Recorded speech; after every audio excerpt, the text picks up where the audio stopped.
Hello students, आप सबका फिर से स्वागत है हमारे अपने यूट्यूब चैनल मेधा गुरु में। और मैं मधु, आपकी केमिस्ट्री टीचर। स्टूडेंट्स, आज के क्लास में हम लोग क्लास 10th ICSE के third chapter that is acid basis and salts का पार्ट 3 करने वाले हैं। और जैसा कि हमने पार्ट 1 में एसिड और पार्ट 2 में बेसिस के बारे में ऑलरेडी डिस्कशन कर लिया है, और आज के क्लास में हम लोग एसिड एंड बेसिस से रिलेटेड क्वेश्चन सॉल्व करेंगे, वो भी सेलेना बुक से एक्सरसाइज 3A। और इसके बाद वाला जो वीडियो आएगा उसमें मैं सॉल्ट्स के बारे में पढ़ाऊंगी कि सॉल्ट्स का प्रॉपर्टीज़ क्या होता है, सॉल्ट्स के प्रिपरेशन मेथड जो हमने ऑलरेडी एसिड एंड बेसिस में पढ़ लिया है उसका एक रिकैप करेंगे हम लोग सॉल्ट में। और उसके बाद हम लोग सॉल्ट से भी रिलेटेड क्वेश्चन सॉल्व करेंगे। और इस तरह से हमारा एसिड बेसिस एंड सॉल्ट्स जो कि काफ़ी बड़ा चैप्टर है वो ख़त्म हो जाएगा मेरी तरफ से, और आपकी तरफ से तब ख़त्म होगा जब आप क्वेश्चंस को खुद से सॉल्व करने लगे। तो चलिए आज का क्वेश्चन सॉल्विंग सेशन हम लोग स्टार्ट करते हैं। तो अब हम लोग एक्सरसाइज 3A का सबसे पहले क्वेश्चन से शुरुआत करते हैं। तो आइए देखते हैं पहला क्वेश्चन कहता क्या है। What do you understand by an alkali? आप एल्कली से क्या समझते हैं? तो स्टूडेंट्स, एक बात मैं पहले बता दूं कि स्टूडेंट्स, अगर आपने एसिड एंड बेस वाला पार्ट पढ़ लिया है, आपको अच्छे से समझ में आया है और तब आप क्वेश्चन सॉल्व कर रहे हैं, तो आप कोशिश कीजिए कि आप क्वेश्चंस को खुद से सॉल्व करें। अगर नहीं होता है तो उसके लिए तो मैं हूँ ही, मैं सारे क्वेश्चंस का सॉल्यूशन दूंगी और साथ ही साथ ये भी बताऊंगी कि क्वेश्चंस को सॉल्व करने का अप्रोच आपका कैसा होना चाहिए और किस तरह के क्वेश्चंस एग्जाम में पूछे जा सकते हैं। तो आइए स्टार्ट करते हैं। तो बात करते हैं एल्कली होता क्या है। तो एल्कली एक ऐसा बेस है जो कि वाटर में सॉल्युबल होता है, क्योंकि आपको पता होना चाहिए कि all bases are not soluble in water. सारे बेसिस वाटर में सॉल्युबल नहीं होते, लेकिन जो बेसिस वाटर में सॉल्युबल होते हैं उनको स्पेसिफिक नाम दिया गया है, दैट इज एल्कली, है ना। और फॉर एग्जाम्पल अगर बात करें सोडियम हाइड्रोक्साइड, इसका अगर हम लोग पेलेट्स लें और इसको हम लोग वाटर में डिज़ोल्व करें तो ये हाइड्रोक्सिल आयन फर्नेस करेगा। Na+ तो करेगा ही, बट हाइड्रोक्सिल आयन भी फर्नेस करेगा, तो हम कहेंगे कि ये एक एल्कली है। ठीक है, तो आइए देखते हैं कि इसका आंसर आप कैसे लिख सकते हैं। Alkali, also known as bases, are chemical compound that react with acid to form salt and water। आप सबको पता है कि बेस एसिड के साथ रिएक्ट करके salt and water he produce करते हैं, बट ये एल्कलीज की बात कर रहे हैं तो they are soluble in water और इसका pH ग्रेटर देन 7 होता है, दैट इज 7 से 14 के बीच लाई करता है, और टेस्ट इसका शार्प एंड बिटर होता है। तो इस तरह से इसका आप डेफिनेशन लिख सकते हैं। अब देखते हैं next question. Give 2 example of strong alkali and weak alkali. तो आई होप इसका आंसर भी आप सबको पता होगा। जितने भी ग्रुप 1 के हाइड्रोक्साइड्स होते हैं वो सारे स्ट्रॉन्ग एल्कलीज होते हैं। For example sodium hydroxide, potassium hydroxide.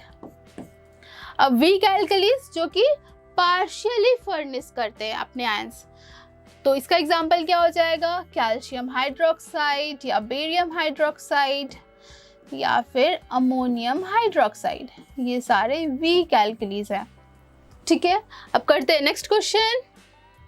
What is difference between alkali and bases. Bases and alkali में क्या डिफरेंस है।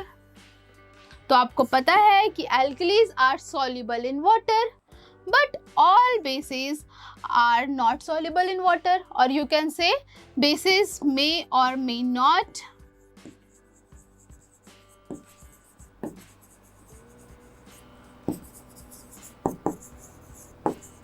soluble in water।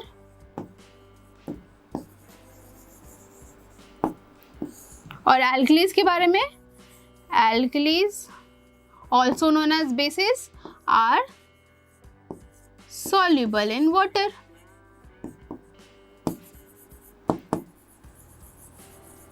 ठीक है। अब दूसरा एक बहुत ही पॉपुलर सा स्टेटमेंट है, वो क्या है? आई होप आप सबको पता होगा, that all alkalis are basis.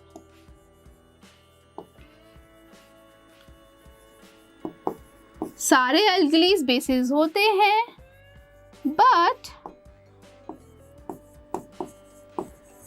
all bases are not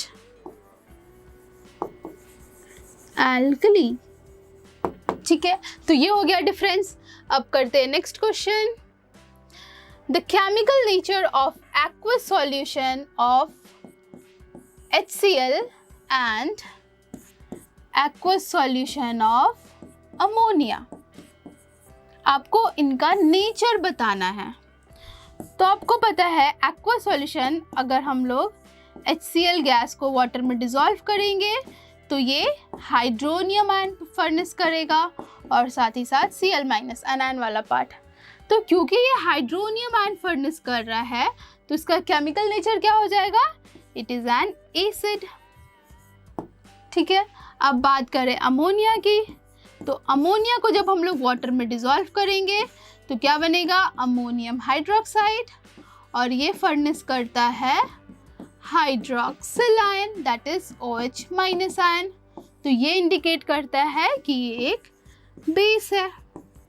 ये डिफरेंस हो गया कि chemical nature of aqua solution of HCl is an acid and aqua solution of ammonium hydroxide मतलब ammonia is a base. Next difference, कोई भी indicator वाला आप ले सकते हैं। फॉर एग्जाम्पल लिटमस वाला अगर ले तो एसिड है ना, तो कौन सा कलर चेंज होगा?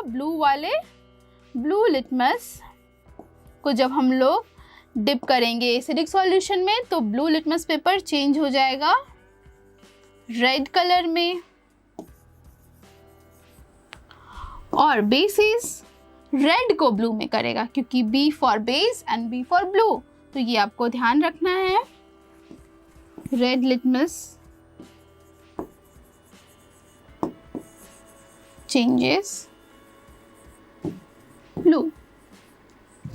ठीक है, अब करते हैं नेक्स्ट क्वेश्चन।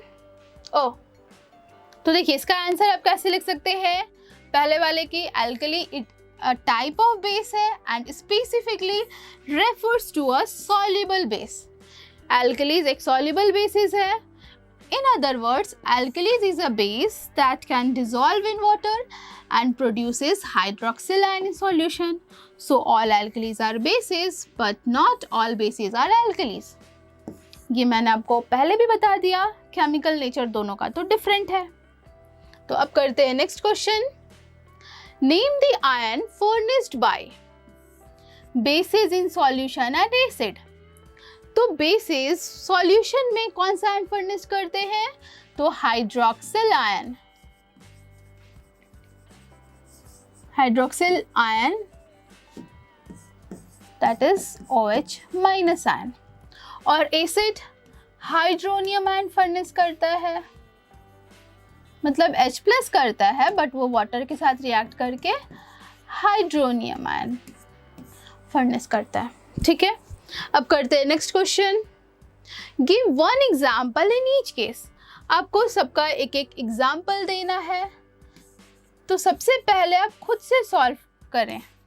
अगर नहीं होता है उसके बाद आप सॉल्यूशन देखें।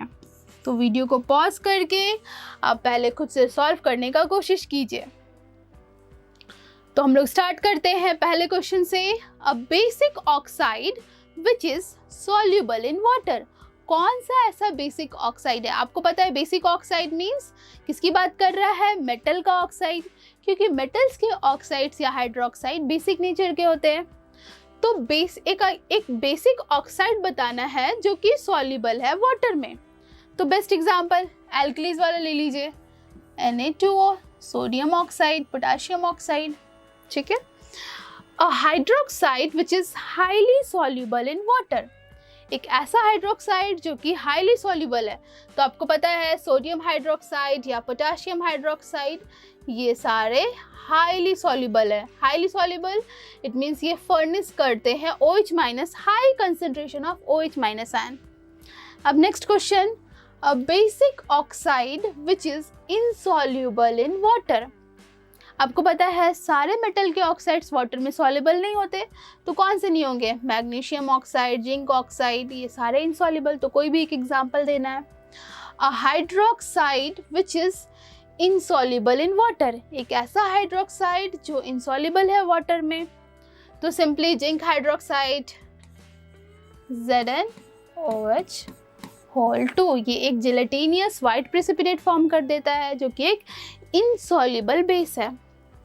अ वीक मिनरल एसिड, तो ये एसिड वाले में हमने पढ़ा था कि एक वीक मतलब मिनरल एसिड तो ज़्यादातर स्ट्रॉन्ग होते हैं, बट एक एक्सेप्शन कौन सा है? That is carbonic acid. तो इसका फॉर्मूला क्या हो जाएगा? H2CO3।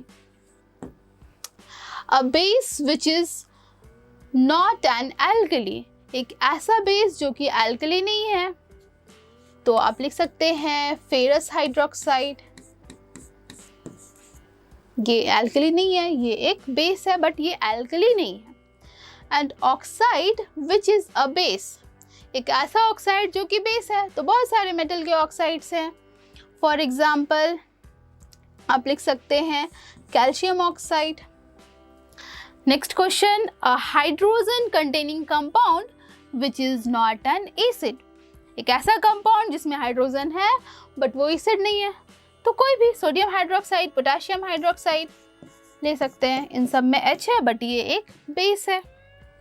A base which does not contain metal ion, ऐसा बेस जिसमें मेटल आयन नहीं है। तो एक बहुत फेमस एग्जांपल है, दैट इज अमोनियम हाइड्रोक्साइड। ठीक है, अब करते हैं next question. You have been provided with 3 test tubes, आपको 3 टेस्ट ट्यूब मिला हुआ है।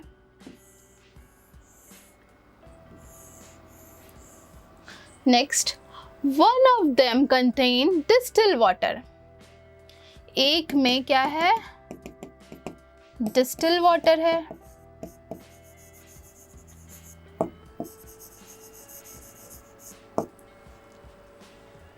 And other two have acidic and basic solution, एक में लेट सपोज एसिडिक सॉल्यूशन है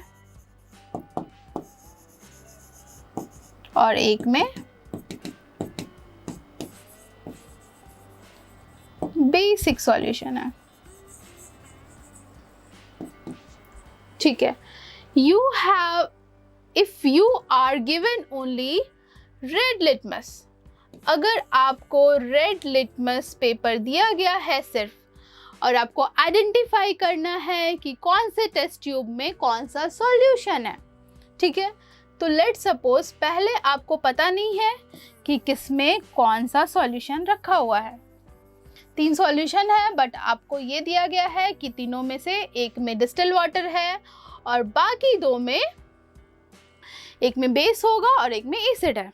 ठीक है, तो सबसे पहला हमारा काम होगा कि हमारे पास रेड लिटमस पेपर हमें मिला है, तो हम तीनों में डिप करके चेक करेंगे कि किस में कलर चेंज हो रहा है और किस में नहीं हो रहा है।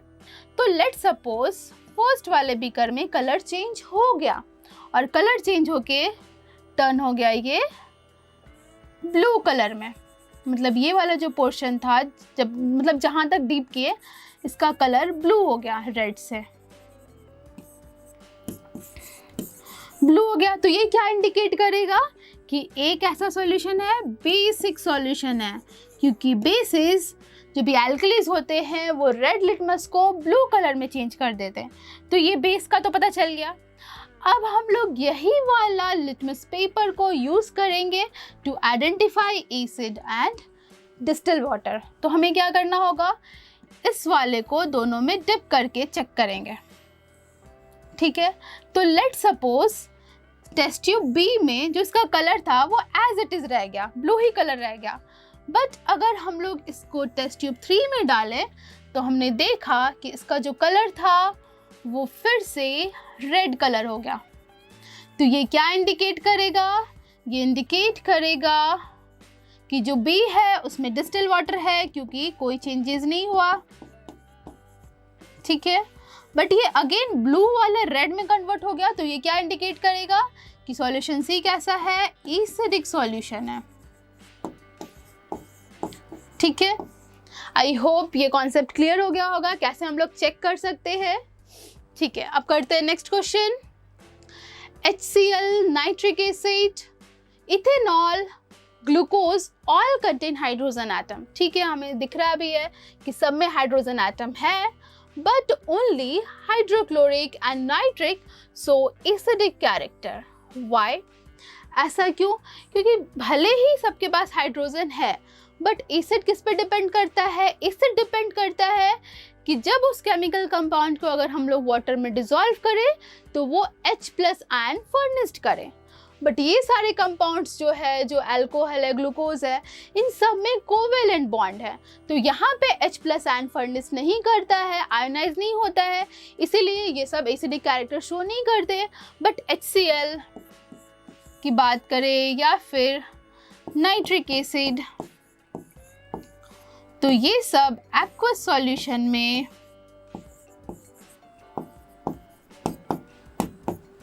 H+ मतलब हाइड्रोनियम आयन और Cl- फर्निश करेगा, और ये भी हाइड्रोनियम आयन और नाइट्रेट आयन। तो ये इंडिकेट करता है कि ये क्या है, ये शो करेगा एसिडिक कैरेक्टर।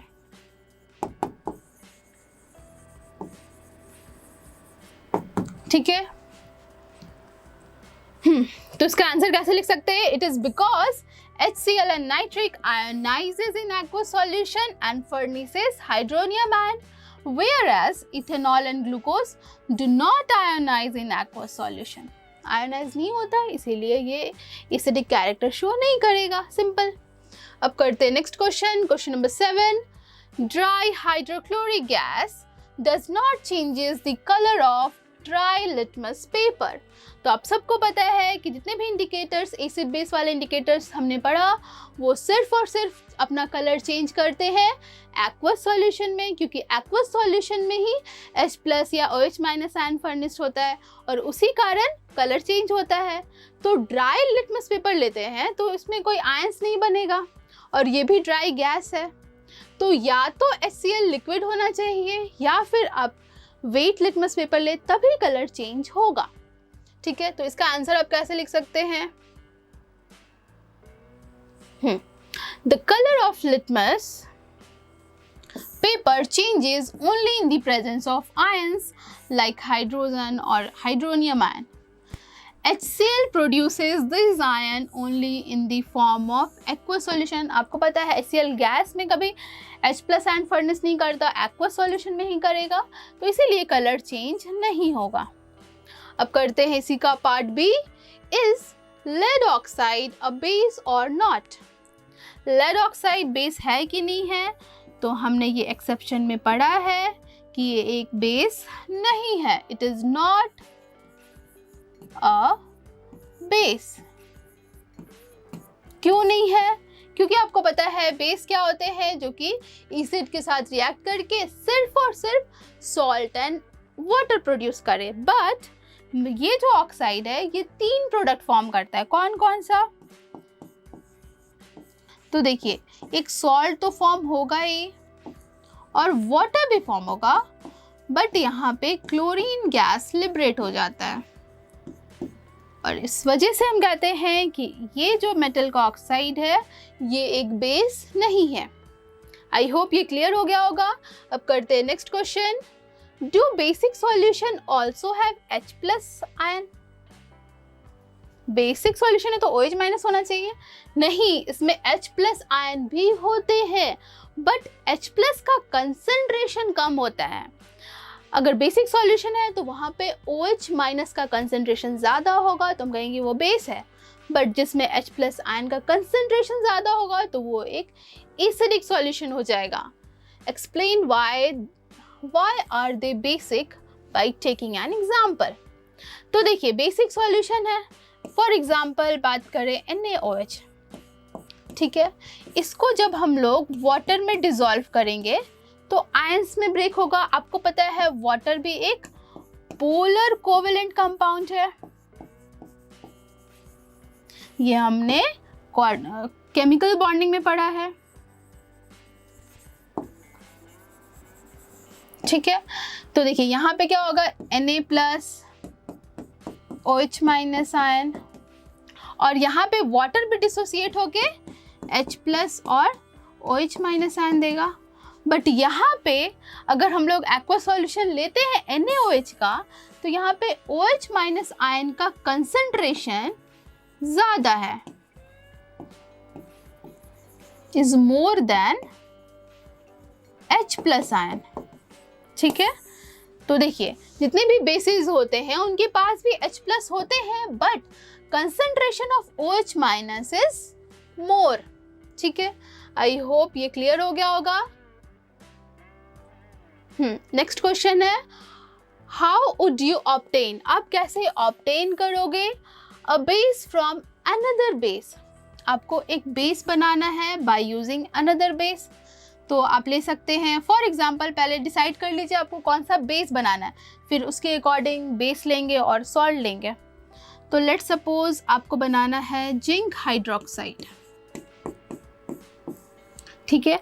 तो इसके लिए आपको सबसे पहले लेना होगा एक एल्कली। ये हमने पढ़ा भी है कि हम लोग कैसे प्रिपेयर करते हैं एक इनसॉल्युबल बेस को। हम लोग प्रिपेयर करते हैं इसको एल्कली से, NaOH या KOH, और एक इस मेटल का एक सॉल्ट लेते हैं। तो यहाँ पे सॉल्ट हो जाएगा जिंक सल्फेट, राइट। तो अब देखिए एक बेस तो बन गया, अब एक और सॉल्ट बन जाएगा, that is sodium sulphate, Na2SO4, ठीक है।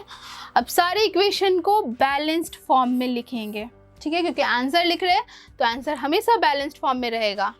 तो देखिए जिंक बैलेंस्ड है, सल्फेट बैलेंस्ड है, सोडियम ये बैलेंस नहीं है, तो यहाँ पे 2 करेंगे तो अब ये इक्वेशन बैलेंस्ड हो गया। अब करते हैं next question, question B, an alkalis from a base. आपको एल्कली से एक बेस बनाना है, तो ज़रूरी नहीं ये बेस है तो ये एल्कलीज भी तो हो सकता है ना, क्योंकि बेस भी एक एल्कली है, ठीक है। तो देखिए अब बात करें एल्कलीज, तो NaOH वाला एग्जाम्पल ले लीजिए, और यहाँ पे लेट सपोज आपको बनाना है फेरिक हाइड्रोक्साइड। तो आपको फेरिक का कोई सॉल्ट लेना पड़ेगा, दैट इज FeCl3 ले लीजिए, फेरिक क्लोराइड। तो अब यहाँ पे प्रोडक्ट क्या बनेगा, सोडियम क्लोराइड, NaCl, ठीक है। अब इस इक्वेशन को भी बैलेंस करना है, OH3Cl3, OH3 है यहाँ पे, तो यहाँ पे 3 से मल्टीप्लाई करेंगे और यहाँ पे भी 3 से। अब हो गया इक्वेशन बैलेंस्ड। अब करते हैं next, third, a salt from another salt. तो ये वाला भी कोई मेथड लिख सकते हैं कि एक सॉल्ट है, इससे हम लोग एक दूसरा सॉल्ट प्रिपेयर कर रहे हैं, इस तरह से। तो आई होप ये क्लियर हो गया होगा। अब करते हैं next question, right a balanced equation two satisfy each statement, ठीक है। आपको यहाँ पे स्पेसिफिक लिख दिया है कि बैलेंस करना है, बट स्टिल आप कोशिश करेंगे कि सारे इक्वेशन को आप बैलेंस्ड फॉर्म में लिखें। तो सबसे पहला क्वेश्चन है, acid react with active metal. ये आपको पता है ये एक डिस्प्लेसमेंट रिएक्शन है। फॉर एग्जांपल अगर हम जिंक लें और जिंक का रिएक्शन सल्फ्यूरिक एसिड के साथ कराएं, तो क्योंकि जिंक ज़्यादा रिएक्टिव होता है हाइड्रोजन से, तो ये हाइड्रोजन को डिस्प्लेस कर देगा और बनेगा जिंक सल्फेट, और हाइड्रोजन गैस लिबरेट हो जाएगा यहाँ से, ठीक है। अब इस इक्वेशन को बैलेंस करना है, तो ये इक्वेशन ऑलरेडी बैलेंस्ड है, तो बैलेंस करने की ज़रूरत नहीं है। Next, acid base give salt and water, एकदम कॉमन सा है, तो ये आप सबको पता है। NaOH और HCl ले लीजिए, तो एक न्यूट्रल सॉल्ट या फिर नॉर्मल सॉल्ट बन जाएगा, NaCl एंड वाटर, ठीक है। अब करते हैं next, acid react with carbonate. तो आपको पता है कार्बोनेट, ये हमने केमिकल प्रॉपर्टीज ऑफ एसिड में पढ़ा है कि कार्बोनेट का रिएक्शन अगर एसिड के साथ होता है तो यहाँ पे कार्बन डाइऑक्साइड गैस रिलीज होता है, फिर सॉल्ट एंड वाटर तो फॉर्म होता ही है। तो चलिए एग्जाम्पल हम लोग ले लेते हैं HCl एंड कैल्शियम कार्बोनेट लेते हैं CaCO3। तो यहाँ पे बनेगा calcium chloride CaCl2 plus H2O तो फॉर्म होगा ही, और साथ ही साथ एक और प्रोडक्ट क्या बनेगा, देखिए कैल्शियम क्लोराइड बन गया, वाटर और कार्बन डाइऑक्साइड गैस तो हमेशा रिलीज होगा अगर कार्बोनेट सॉल्ट लेते हैं, तो नाइट्रेट होगा तो नाइट्रोजन डाइऑक्साइड गैस होगा, या सल्फाइट होगा तो सल्फर डाइऑक्साइड गैस रिलीज होता है। तो ये आपको ध्यान में रखना है। तो चलिए अब इस इक्वेशन को भी बैलेंस कर लेते हैं। 2 क्लोरीन 2 हाइड्रोजन, तो सिंपली यहाँ पे 2 से मल्टीप्लाई कीजिए, इक्वेशन हो गया बैलेंस्ड। अब करते हैं next D.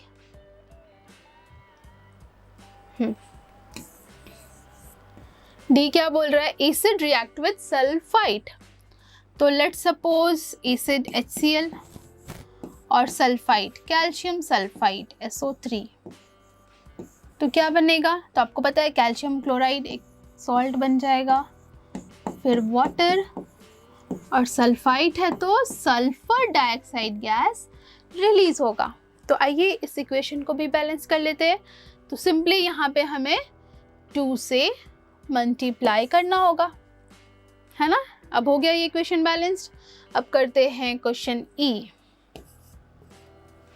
Acid reacts with sulphite, तो फॉर एग्जांपल हाइड्रोजन सल्फाइड लेते हैं और इसका रिएक्शन HCl के साथ, तो जिंक का सॉल्ट बन जाएगा zinc chloride ZnCl2 and hydrogen sulphide. तो यहाँ पे भी सिंपली हमें 2 से मल्टीप्लाई करना है और इक्वेशन आराम से बैलेंस्ड हो गया, ठीक है। तो आइए स्टूडेंट्स अब करते हैं question number 10। The skin has and needs natural oils. हमारे स्किन में नेचुरल ऑयल्स होती है और हमें ऑयल्स की ज़रूरत भी होती है फॉर आवर हेल्दी सर्वाइवल, और ये ऑयल होता है in the form of fat.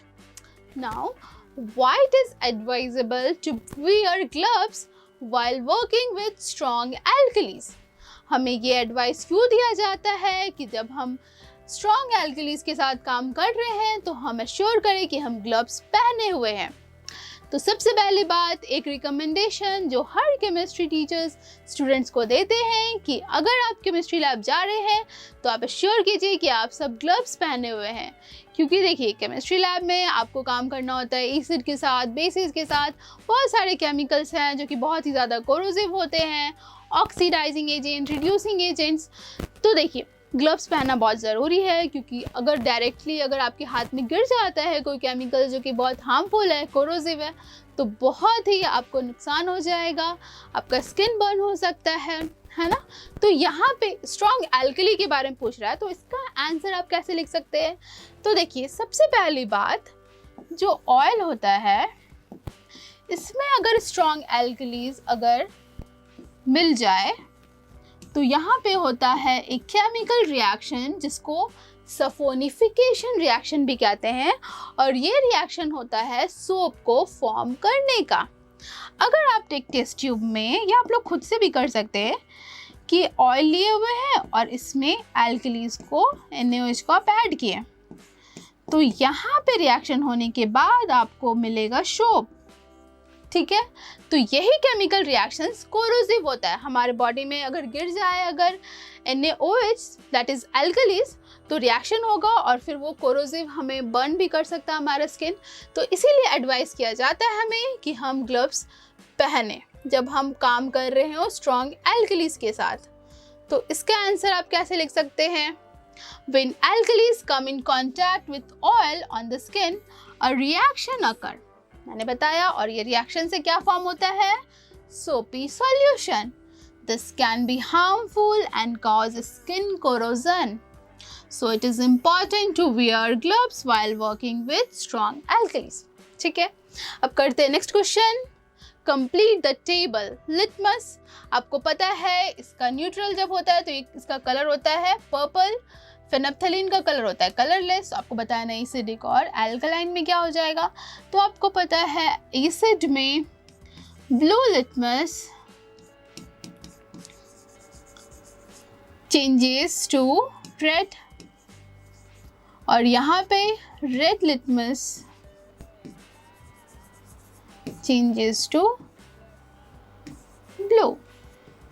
फेनोप्थलीन colourless acidic solution में भी ये कलरलेस ही रह जाता है, बट अल्कलाइन सॉल्यूशन में इसका कलर हो जाता है लाइट पिंक. ठीक है, pink. Next, what do you understand by pH value? PH value क्या बताता है? पीएच वैल्यू बताता है कि उस सॉल्यूशन का कंसंट्रेशन क्या है. अगर बात करें एसिडिक या बेसिक का, तो उसमें H+ या OH- आयन का कंसंट्रेशन कितना है, कंसंट्रेशन ही बताता है पीएच वैल्यू. ठीक है. Two solution X and Y, दो सॉल्यूशन है, एक X एंड Y.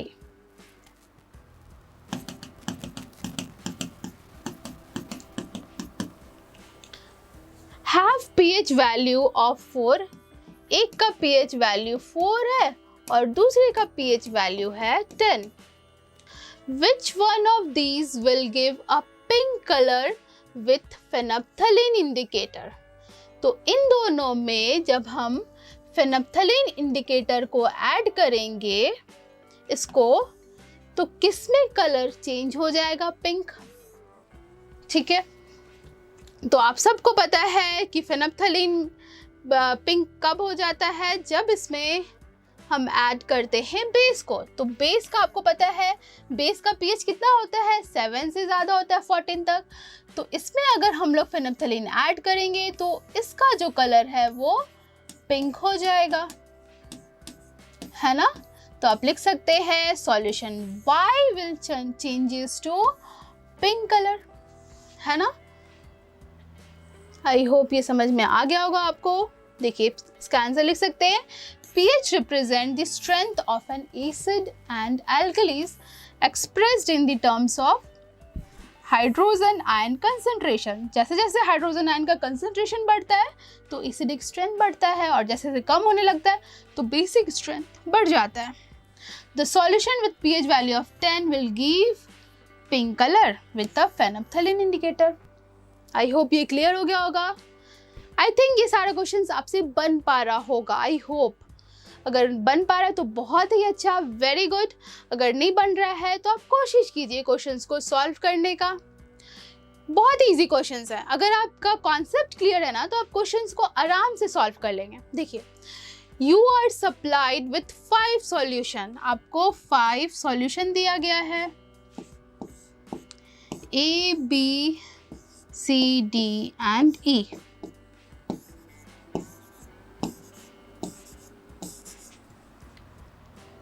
क्या क्या सॉल्यूशन है विथ pH वैल्यू? सबका pH वैल्यू दिया हुआ है यहाँ पे. pH वैल्यू A का कितना है? 1.8, B है 7, C है 8.5, D है 13 एंड E है 5. ठीक है. अब क्या क्वेश्चन पूछ रहा है? Classify the solution as neutral, slightly और स्ट्रांगली एसिडिक एंड स्लाइटली और स्ट्रॉन्ग अल्कलीन. ठीक है. तो आपको बस बताना है कि ये किस टाइप का सॉल्यूशन है pH वैल्यू देख के. ठीक है. तो pH वैल्यू से हम बता सकते हैं ना, क्योंकि हमें पता है कि 0 से 7 तक इधर क्या होता है? एसिड होता है, 7 में न्यूट्रल होता है, और इधर 14 तक क्या होता है? इधर बेसिक स्ट्रेंथ इंक्रीज होता है. ठीक है. तो चलिए, 1.8 है तो आपको पता है 1 है ना, तो ये स्ट्रॉन्ग एसिड हो जाएगा, स्ट्रॉन्ग एसिड. तो आप लिखेंगे स्ट्रॉन्ग एसिड. नेक्स्ट है pH वैल्यू 7, तो ऑब्वियसली ये न्यूट्रल ही होगा. नेक्स्ट है C, 8.5. मीन्स 8.5 है तो ये वीक बेस हो जाएगा, वीक एल्कलीज. या फिर आप लिख सकते हैं स्लाइटली, क्योंकि इस तरह से दिया हुआ है ना, जिस तरह से क्वेश्चन है तो आंसर भी आपका उसी फॉर्म में होना चाहिए. तो स्लाइटली एल्कलाइन. नेक्स्ट है 13. तो आपको पता है जैसे हम लोग 14 की तरफ बढ़ते हैं तो बेसिक स्ट्रेंथ इंक्रीज करता है, तो ये हो जाएगा स्ट्रॉन्ग एल्कली. अब है लास्ट में pH कितना था 5, तो 5 है, तो 5 के लिए हम लोग क्या लिखते हैं, देखिए 5 है, इट मीन्स ये एक स्लाइटली एसिडिक हो जाएगा, स्ट्रॉन्ग एसिड नहीं होगा, तो आप लिखेंगे स्लाइटली एसिडिक। ठीक है, अब है इसका पार्ट बी भी है, उसको भी सॉल्व करते हैं। विच सॉल्यूशन, कौन सा ऐसा सॉल्यूशन होगा, would be most likely to liberate hydrogen gas with magnesium powder है और दूसरा है जिंक मेटल।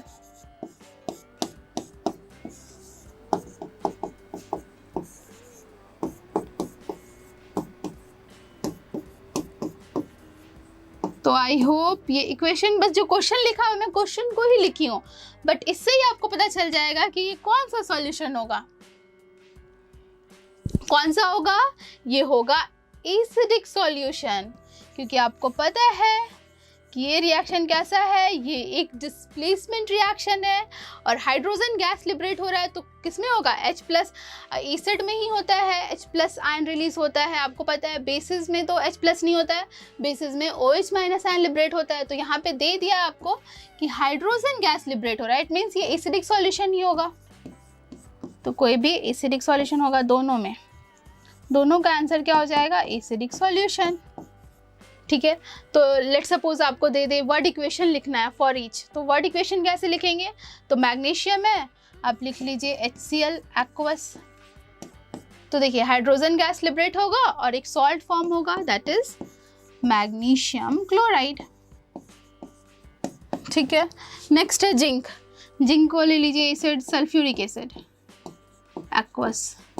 तो देखिए hydrogen gas and zinc sulphate, ये हो गया। आई होप ये क्लियर हो गया होगा। अब करते हैं नेक्स्ट क्वेश्चन, डिस्टिंग्विश बिटवीन। आपको यहाँ पे डिस्टिंग्विश करना है। पहला है कॉमन एसिड बेस इंडिकेटर, जो हम लोग कौन कौन सा यूज करते हैं, litmus paper, orange, phenolphthalein, methyl orange, ये सारा हो गया कॉमन एसिड बेस इंडिकेटर।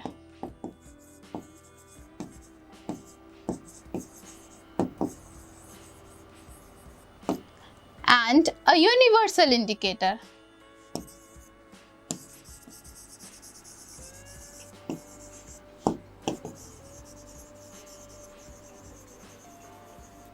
तो आप सबको पता होगा कि कॉमन एसिड बेस जो इंडिकेटर्स है, ये हमें हेल्प करता है to identify a given chemical compound is acidic और basic in nature.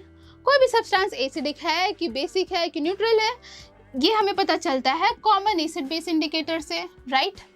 But universal indicator ये एक ऐसा इंडिकेटर है जो अलग अलग कंसेंट्रेशन पे अलग अलग कलर शो करता है, और ये एक ऐसा इंडिकेटर है जो ये तो इंडिकेट करता ही है कि पर्टिकुलर सब्सटेंस एसिडिक नेचर का है या बेसिक नेचर का है या न्यूट्रल है, बट ये भी बताता है कि वो पर्टिकुलर सॉल्यूशन का स्ट्रेंथ कितना है, मीन्स वो स्ट्रॉन्ग एसिड है या वीक एसिड है या स्ट्रॉन्ग बेस है या वीक बेस है। तो ये हो गया इसका distinguish.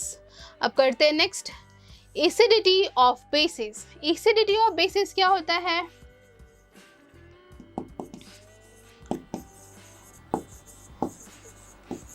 and basicity of an acid। ठीक है, एसिडिटी किसका बताते हैं हम, बेसिस का। तो इसका डेफिनेशन क्या हो जाएगा कि कोई भी बेस, अगर हम एक मॉलिक्यूल ले रहे हैं कोई भी बेस का, लाइक NaOH, तो ये कितना, how many OH minus ion furnished करेगा, वो हो जाएगा उस बेस का एसिडिटी। अब बेसिसिटी क्या होता है किसी भी एसिड का, कि कोई भी एसिड का अगर हम लोग वन मॉलिक्यूल ले रहे हैं, वन मॉलिक्यूल कोई भी एसिड लिए हैं, like one molecule of HCl लिए, तो वो कितना H प्लस आयन डिसोशिएट करेगा इन एक्वस सॉल्यूशन, वो हो जाएगा उसका बेसिसिटी। आई होप ये क्लियर हो गया होगा। अब करते हैं next question, acid and alkali. Other than indicator, तो इंडिकेटर के अलावा बताना है। एसिड एंड एल्कली को आपको डिस्टिंग्विश करना है। तो आपको पता है जितने भी एसिड्स होते हैं they are soluble in water and they furnished hydronium ion, and alkalis they are soluble bases and when they dissolve in water they furnish hydroxyl ion, है ना। तो इस तरह से आप आंसर लिख लीजिएगा। अब करते हैं next question. What should be added to increase the pH value? अगर हम किसी सॉल्यूशन का pH वैल्यू इंक्रीज कराना चाहते हैं तो हमें क्या ऐड करना पड़ेगा? तो सबसे पहली बात, pH का जो स्केल होता है उसका रेंज 0 से 14 तक होता है। अगर मान लीजिए आपके पास कोई न्यूट्रल सॉल्यूशन है और आपको इसका pH इंक्रीज करना है तो आपको इसमें क्या ऐड करना पड़ेगा? आपको ऐड करना पड़ेगा एल्कलीज, क्योंकि आपको पता है बेसिस का pH ज़्यादा होता है ना। तो हम लोग क्या ऐड करेंगे? एल्कलीज। नेक्स्ट क्वेश्चन है decrease the pH value of neutral solution. अब अगर कोई न्यूट्रल सॉल्यूशन है, आपको इसका pH वैल्यू कम करना है तो हमें क्या ऐड करना पड़ेगा? आपको पता है 0 तरफ आते हैं मीन्स एसिडिटी इंक्रीज होता है, मीन्स इसमें हमको ऐड करना पड़ेगा एसिड। तो आंसर हो जाएगा एसिड। आई होप ये क्लियर हो गया होगा। अब करते हैं next question. How does tooth enamel get damaged? Tooth enamel क्या होता है? तो हमारा जो टूथ होता है ना, इसके ऊपर आउटर लेयरिंग होता है टूथ इनामेल का, और इसका जो केमिकल नेम होता है वो होता है कैल्शियम हाइड्रोक्सी एपेटाइट। और ये जो लेयर होता है ना, it is the hardest substance in our body. ठीक है, तो फिर ये कैसे डैमेज हो जाता है इतना हार्ड होने के बावजूद? तो ये जो लेयर है ना, ये हालांकि मॉइस्चर के साथ रिएक्ट नहीं करता, बट ये रिएक्ट कर जाता है एसिड से। तो देखिए, अगर हम लोग कोई भी चॉकलेट या कुछ स्वीट चीज़ खाते हैं और खाने के बाद अगर रिंच करना भूल गए, ठीक है, बच्चे तो ऐसा करते हैं जनरली, या फिर आप ब्रश नहीं कर रहे हैं टाइमली, तो क्या हो जाता है, फूड्स यहाँ पे रह जाता है और इसमें रात में अटैक करता है बैक्टीरिया। तो बैक्टीरिया जब इसमें अटैक करता है, इसको डिग्रेड करने लगता है, खाने लगता है, और ये एक्सक्रीट करता है एसिड, और इसी एसिड के साथ रिएक्ट करता है tooth enamel, that is calcium hydroxyapatite, और इस टूथ का होने लगता है कोरोजन, मीन्स अंदर से ये खोखला होने लगता है। ठीक है, अब नेक्स्ट क्वेश्चन है what should be done to prevent it? तो हम लोग रिंस करेंगे, हम लोग टूथपेस्ट यूज़ करते हैं ब्रश करने के टाइम, तो टूथपेस्ट में क्या होता है?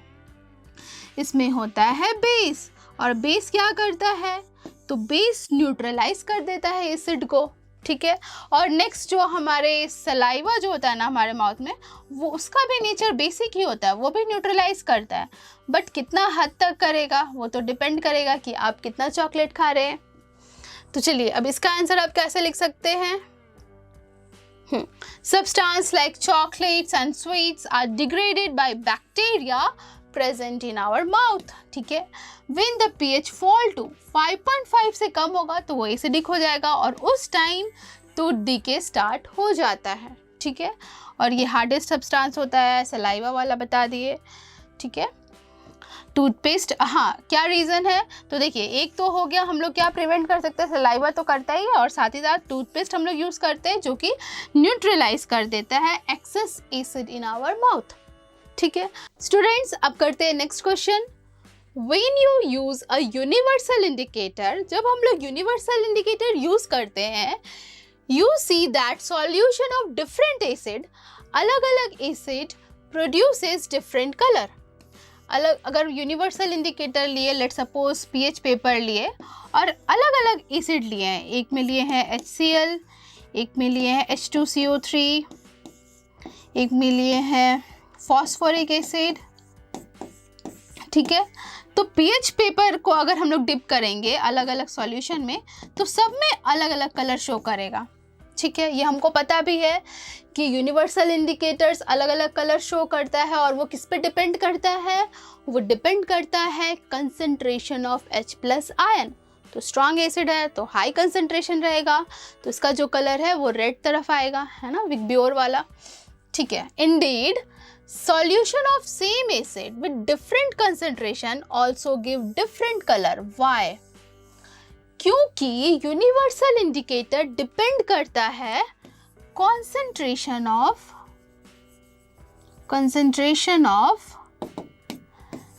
हाइड्रोनियम आयन, इस पे डिपेंड करता है। तो आपको पता है कि अगर मान लीजिए सेम ही एसिड है, means let suppose 2 test tube में हम लोग HCl ही लिए हैं, बट एक कॉन्सेंट्रेटेड है और एक डाइल्यूट है, तो अलग अलग कंसंट्रेशन पे अलग अलग H+ आयन प्रोड्यूस होगा, भले ही सेम एसिड रहे, तो कलर्स तो अलग शो करेगा, है ना। तो आइए देखते हैं इसका आंसर आप कैसे लिख सकते हैं। तो universal indicators give different colour at different concentration of hydrogen ion in a solution. बस यही इंपॉर्टेंट है। और हाइड्रोजन आयन कंसंट्रेशन डिफर होता है सेम एसिड का भी डिफरेंट कंसंट्रेशन पे, इसीलिए हम कह सकते हैं कि universal indicators give different colour for same acid with different concentration, right. अब करते हैं next question. A solution has pH, एक सॉल्यूशन है जिसका pH वैल्यू है 7। Explain how you would increase its pH। एक सॉल्यूशन है जिसका pH है 7, पूछ रहा है आप इसका pH को कैसे इंक्रीज कर सकते हैं। तो आपको पता है pH का जो रेंज होता है वो 0 से 14 होता है, राइट। तो आपको pH का रेंज बढ़ाना है, तो आप कैसे बढ़ाएंगे। तो आपको पता है जैसे हम लोग 14 की तरफ बढ़ते हैं यानी कि बेसिक स्ट्रेंथ इंक्रीज होता है, मीन्स अगर इस सॉल्यूशन में हम लोग बेस डालेंगे तो इसका pH ऑलरेडी इंक्रीज हो जाएगा। तो हम लोग क्या करेंगे, इसमें हम लोग ऐड करेंगे alkali. Next, decrease its pH। अब pH वैल्यू को कम करने के लिए हमको एसिड डालना पड़ेगा, है ना। तो आप लिखेंगे एसिड, है ना। बहुत सिंपल सा आंसर इसका। अब करते हैं नेक्स्ट। इफ अ सॉल्यूशन, एक सॉल्यूशन है changes the colour of litmus, एक सॉल्यूशन है जो कि लिटमस पेपर जो कि रेड कलर का है, इसको चेंज कर रहा है from red to blue. Red से कलर चेंज हो गया ब्लू में, ठीक है। क्वेश्चन क्या है, what can you say about its pH, इसका pH का वैल्यू कितना होगा। तो देखिए यहाँ पे हम लोग एग्जैक्ट नहीं बता सकते कि pH 0 होगा 1 होगा, बट आइडिया तो दे सकते हैं बेस्ड ऑन कि वो कौन सा सॉल्यूशन बन रहा है। तो देखिए रेड जो लिटमस था वो ब्लू में कन्वर्ट हो गया, ये इंडिकेट करेगा कि ये कैसा सॉल्यूशन है, ये एक बेसिक सॉल्यूशन है। और बेसिक सॉल्यूशन का जो pH होता है वो किसके बीच लाई करता है, वो लाई करता है 7 से 14 के रेंज में। तो ये हो जाएगा आपका आंसर। आई होप ये भी क्लियर हो गया होगा। नेक्स्ट है, what you can say about the pH of a solution. आपको pH बताना है एक सॉल्यूशन का that liberates carbon dioxide from sodium carbonate Na2CO3। तो ये रिएक्शन आपने एसिड का जो केमिकल प्रॉपर्टीज है उसमें पढ़ा था कि कोई भी मेटल का कार्बोनेट होता है उसको अगर हम लोग एसिड के साथ रिएक्ट कराएं तो यहाँ पे कार्बन डाइऑक्साइड गैस रिलीज होता है। तो और क्या क्या प्रोडक्ट बनेगा, तो एक सॉल्ट बनेगा that is NaCl and water. तो आपको क्वेश्चन पूछ रहा है कि ये जो सॉल्यूशन है उसका pH कितना होगा, what you can say about the pH of this solution. तो pH का रेंज अगर पूछेगा तो आप बोलेंगे 0 से 7 तक। अब सिर्फ यहाँ पे पूछ रहा है pH ऑफ सॉल्यूशन, तो ये एसिडिक हो जाएगा, है ना, क्योंकि एसिड का ही तो रिएक्शन हो रहा है मेटल कार्बोनेट के साथ। तो सॉल्ट एंड वाटर और एक गैस लिबरेट हो रहा है।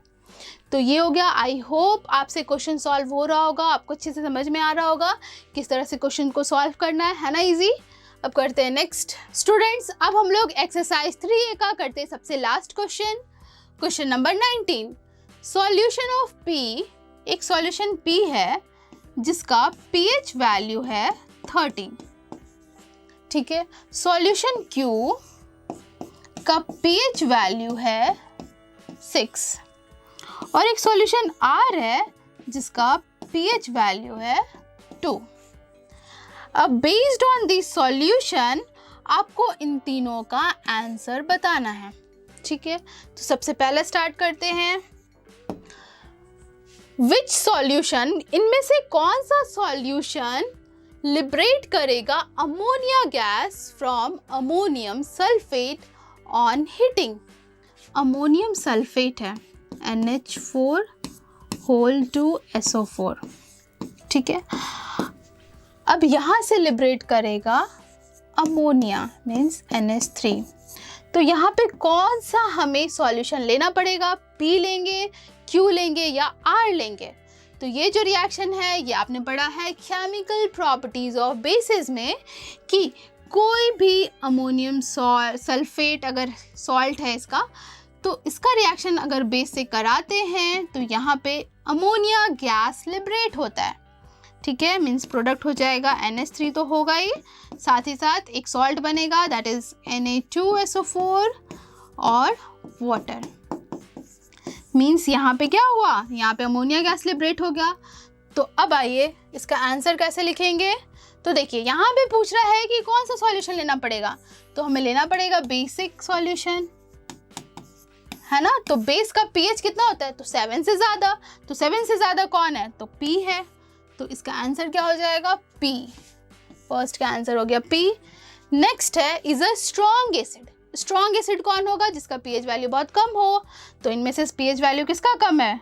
2 का है, मीन्स R सॉल्यूशन। तो आंसर हो जाएगा R।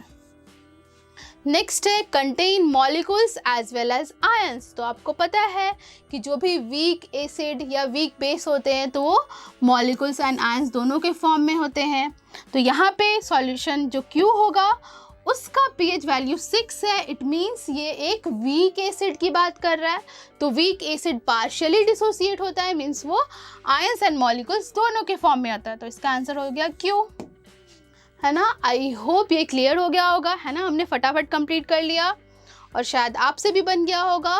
तो स्टूडेंट्स आज का लेक्चर, हमारा क्वेश्चन सॉल्विंग सेशन यहीं ख़त्म होता है। आई होप आप सबको अच्छे से समझ में आया होगा और ये वीडियो आप सबके लिए हेल्पफुल रहा होगा। और स्टूडेंट्स अगर अभी तक आपने मिधा गुरु को लाइक, शेयर एंड सब्सक्राइब नहीं किया है तो अभी लाइक करें, सब्सक्राइब करें और बेल आइकन को भी हिट करना बिल्कुल ना भूलें अगले वीडियो के अपडेट के लिए। अब मिलते हैं अगले वीडियो में। हम लोग सॉल्ट्स के बारे में जानेंगे, सॉल्ट्स को कैसे प्रिपेयर करते हैं, सॉल्ट्स की प्रॉपर्टीज़ क्या क्या हैं और उससे रिलेटेड क्वेश्चंस भी सॉल्व करेंगे। तब तक के लिए पढ़ते रहिए और अपना ख्याल रखिए। मिलते हैं अगले वीडियो में, तब तक के लिए बाय बाय।